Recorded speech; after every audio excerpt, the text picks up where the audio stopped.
Agitation दर्ज करवाना पड़ रहा है। हमारा आज का जो ये साइलेंट प्रोटेस्ट है, वुमेन इंडिया मूवमेंट एक ऑर्गेनाइजेशन जो 12 स्टेट्स में कुछ सालों से औरतों के एम्पावरमेंट और अपलिफ्टमेंट के लिए काम करती है, हमने पिछले कुछ एक महीने से एक कैंपेन स्टार्ट किया हुआ है। आप देख सकते हैं इस कैंपेन का जो हमने टाइटल दिया है कि वुमेन सेफ्टी कलेक्टिव रिस्पॉन्सिबिलिटी, यानी औरत की हिफाजत हर एक की जिम्मेदारी।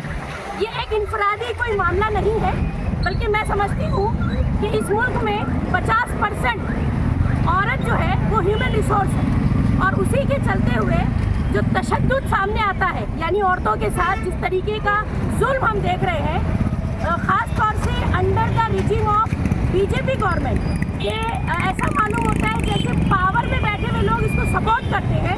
रेप की घटनाएं हो, या फिर औरतों के साथ ट्रेन बस सड़क पर चलते हुए वायलेंस हो, या फिर औरतों को जो जस्टिस नहीं मिलता, या फिर वो एक्टिविस्ट औरतें जो आवाज़ उठाना चाहती हैं सोशल इश्यूज़ के ऊपर, उनको बिहाइंड द बार्स डाल दिया जाता है, या फिर लिंचिंग बुलडोज़र में जो औरतें सफ़र होती हैं, या फिर आसाम के डिटेंशन कैंप में बुरी हालत में तकलीफ में जिन औरतों को रखा जाता है। ऐसे में हमने अपनी जिम्मेदारी समझी, हमने 2 अक्टूबर को एक कैंपेन स्टार्ट किया, क्योंकि गांधी जयंती के दिन ये गांधी जी का एक स्टेटमेंट था, ये कोटेशन था कि जिस दिन औरत कश्मीर से कन्याकुमारी तक मुल्क में अकेले सफ़र कर लेगी, हम उस दिन समझेंगे कि ये मुल्क आज़ाद है। और आज ये जो 75 साल हम आज़ादी का गाना गाते हैं और जो हालात हम देख रहे हैं, ये मैच नहीं होते। इसलिए आज हम ये कहने में मजबूर हैं कि अभी हिंदुस्तान आज़ाद नहीं, जब तक भारत माता के सीने पे चढ़ के औरत के साथ ही, माता के साथ ही जुल्म ज्यादती होती रहेगी, जब तक हम आज़ाद हैं। तो ये एक आज़ादी की लड़ाई है जो आज के वक्त में औरतें इस मुल्क में लड़ रही हैं। कोलकाता रेप केस से लेकर, ठीक है, आप पीछे की हिस्ट्री देखिए, या फिर रोज़ बरोज़ कोई भी ऐसी कम्युनिटी उठाइए, दलित उठाइए, क्रिश्चियन उठाइए, मुस्लिम उठाइए, यहाँ तक कि आइडेंटिटी बेस्ड अटैक भी है इस मुल्क में। आइडेंटिटी देखकर हिजाब का मामला हो, स्कूल कॉलेजेस में देखिए कि नर्सरी की बच्ची को नहीं छोड़ा जाता, उसके बाद ट्रेन में, बस में आप देखिए यहाँ तक कि women in uniform also not safe in this country. उसके बाद सवाल उठता है लॉ एंड ऑर्डर का, सवाल उठता है जस्टिस सिस्टम के ऊपर। यही हमारी कुछ डिमांड्स हैं कि हम चाहते हैं जो तशद्दुद और बेहुरमती और जो जुल्म इस वक्त हिंदुस्तान की सरजमीन पे औरतों के साथ हो रहा है उसको बराबर चेक होना चाहिए। उसके ऊपर हमारी डिमांड है कि सख्त से सख्त कानून बने। सर मैडम बहुत सी पार्टियां पावर्स में हैं मगर इन पर तवज्जो नहीं दे रहे हैं। एक बात सुनिए, जो पार्टी पावर में है, जो गवर्नमेंट आज पार्लियामेंट में बैठी है, नया पार्लियामेंट का जब इनॉग्रेशन हुआ तो मोदी जी बोले थे 33% रिजर्वेशन औरतों को गिफ्ट कर रहा हूँ। आज तक वो गिफ्ट हाथ में नहीं आया औरतों के। औरतों का रिप्रेजेंटेशन लीस्ट है, यहाँ पर कम से कम मिनिमम है, औरतों का रिप्रेजेंटेशन है ही नहीं। 50% रिसोर्स होते हुए जो रिप्रेजेंटेशन औरतों का होना चाहिए। एक दूसरी बात, जो सोशल एक्टिविस्ट काम करती है उनका मुंह बंद करके उनको बिहाइंड द बार्स कर दिया था। आप देखिए हमारी CNRC के एक्टिविस्ट को ले लीजिए या इसके अलावा दूसरी बहुत सारी एक्टिविस्ट हैं जो आज भी जेलों में सड़ रही हैं, उनको जस्टिस नहीं मिलता। उसके बाद हम जैसे प्लेटफॉर्म जो औरतों के लिए काम कर रहे हैं, ये हमने अपनी एक अखलाकी जिम्मेदारी समझी है।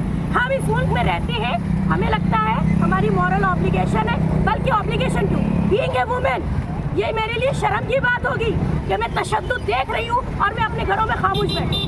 और उसके बाद हमने इसको नाम दिया कलेक्टिव रिस्पॉन्सिबिलिटी। हर उस मर्द को शर्म आनी चाहिए जिसकी माँ, बहन, बेटी बैठी हुई है और वो निकलकर इस बात पे कोई हंगामा नहीं करते। देखिए आज आप कह रहे हैं कि पॉलिटिकल पार्टीज जो है वो पावर में, कोई उम्मीद गवर्नमेंट से नहीं रखना, क्योंकि हर क्राइम इस मुल्क में गवर्नमेंट सपोर्टेड। आप देखिए कोलकाता में जो क्राइम हुआ, जो इतनी बुरी तरीके से एक ड्यूटी पे एक नर्स का जो रेप किया गया, आपको क्या लगता है वो एक पॉलिटिकल इशू बना दिया गया? यानी कि औरत के जिस्म को चीरना, फाड़ना, काटना भी एक पॉलिटिकल एजेंडा हो गया।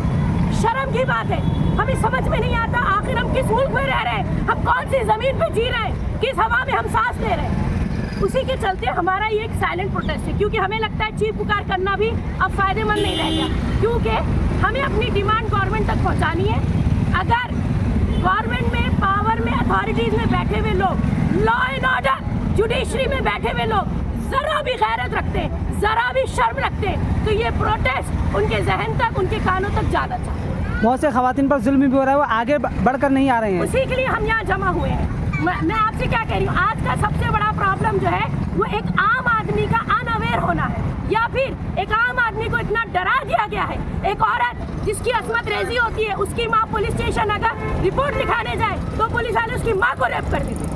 एक रेप विक्टिम जो बेल पे छूट कर आता है वो आके वापस रेप कर देता है। ये इस मुल्क की कंडीशन हो गई है। एक साल में 35,000 36,000 रिकॉर्ड आंकड़े हैं और जो रिकॉर्ड नहीं होते उनका कोई हिसाब नहीं। ऐसे मुल्क में जहाँ औरत हर लम्हा रेप की जाती हो, काट दी जाती हो, जला दी जाती हो, फेंक दी जाती हो, 2 साल से लेकर 80 साल तक की बूढ़ी औरत सिर्फ नहीं, ऊपर से दलित, फिर शेड्यूल कास्ट या फिर आइडेंटिटी बेस्ड क्राइम जो है वो अलग है। मुसलमान औरत को देखते हैं सर ढकी है, उसके साथ अब्यूज अलग होता है, हरासमेंट अलग होता है, market place, work place, public place कहीं नहीं छोड़ा जाता।